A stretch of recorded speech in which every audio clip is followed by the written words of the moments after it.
Good morning, guys. Welcome back to the channel on this sunny Friday in Cincinnati, which is a plus. I think it's supposed to be mid-50s today, so nice little change up in the weather for us.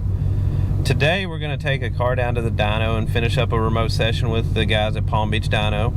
Been working with Trevor on this one. Does a really good job on it. I think this probably makes 4 or 5, maybe more cars that I've done with Trevor so far. Always been a nice seamless process, just like it is with any of their remote sessions. So I'll bring you guys along on the dyno, show a few pulls on that. This will probably just be a real short little hit miss video, maybe do a quick walk around on the car.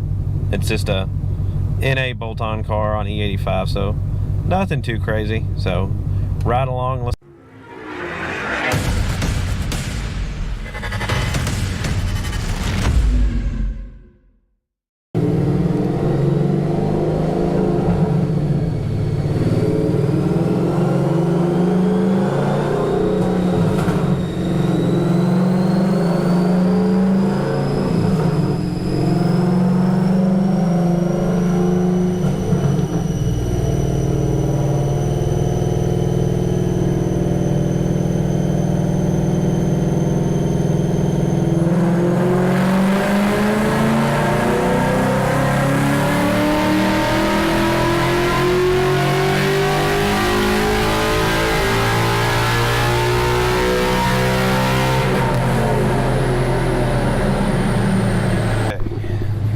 then you'll stop your data log, save it,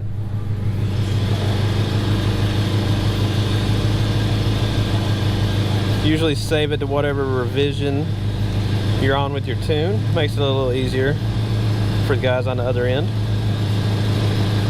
So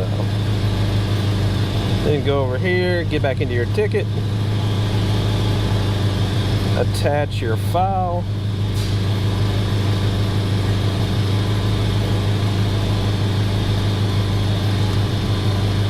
Then you interrupt Trevor playing Tecmo Bowl.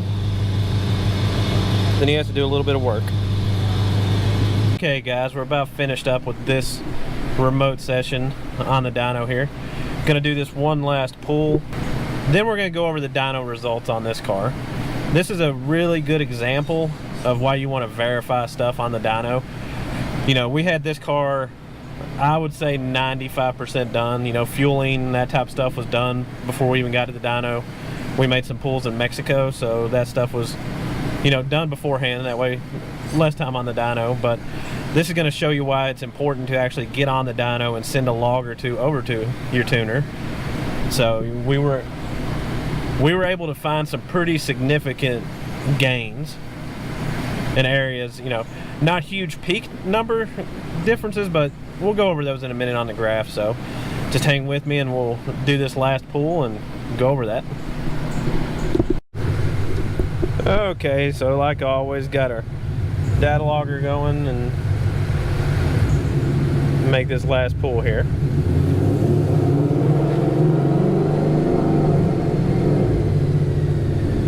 A little advanced track kicking in. Thought I had it turned off, but let's try it one more time, shall we? Here we go.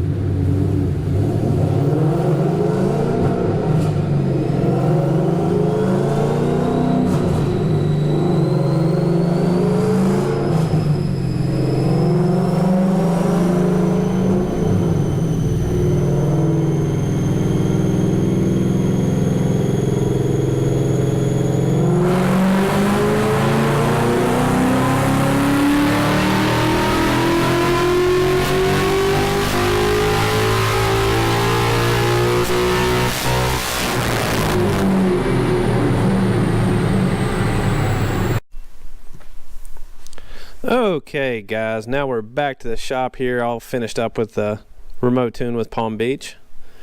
Found some pretty nice gains, but this is actually going to go into showing you why it is important to just verify stuff on the dyno. Going to the dyno today, we had this car, I would say probably 90% done from where we were, from based on the street logs in Mexico and all that kind of stuff. So let's see. Here's our first pull right off the street. As you can see, made 425, 375. So then here on run 3, after a revision or two we sent back and forth, you can see 428, 376. So 3 horsepower, foot-pound of torque. Not that great, right? Wrong. Let's go over here into all this. This stuff we were actually able to get cleaned up on the dyno, because you got a tool to actually quantify your changes you're making. So let's see here. Get the cursor on.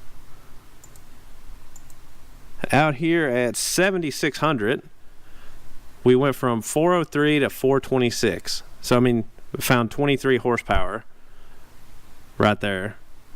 Then, you know, basically 10, 11,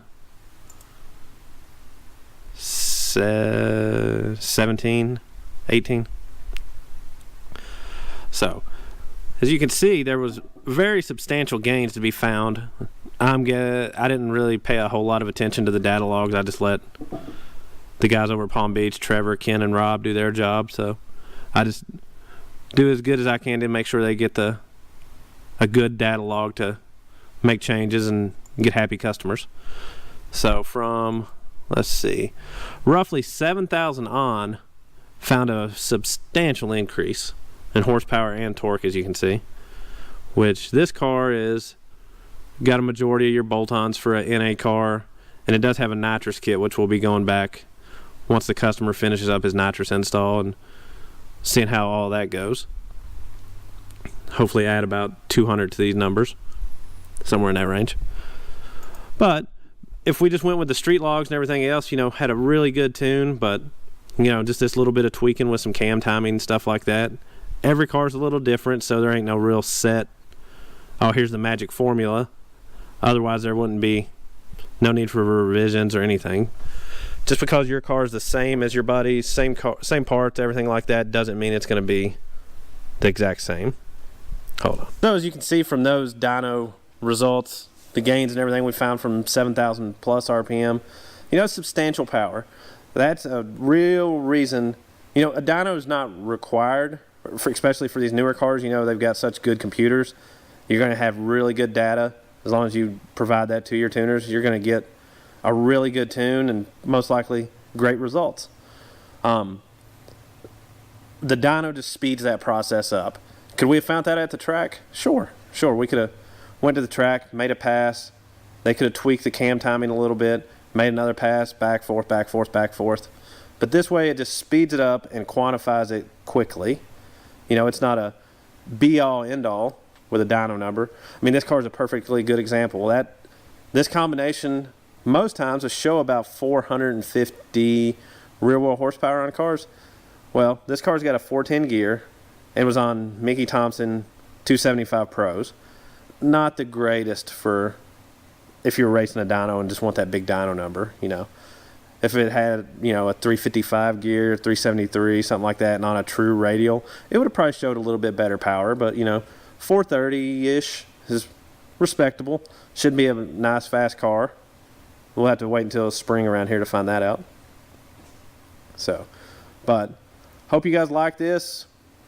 We'll probably do a little update on each one of the builds as we go to the dyno and stuff. Try not to be too repetitive, but, you know, just try to keep everybody informed with what's going on here at the shop, and we'll have another few videos out this week. And like, subscribe, comment, all that good stuff. We'll keep this stuff rolling, guys. Thanks. Bye.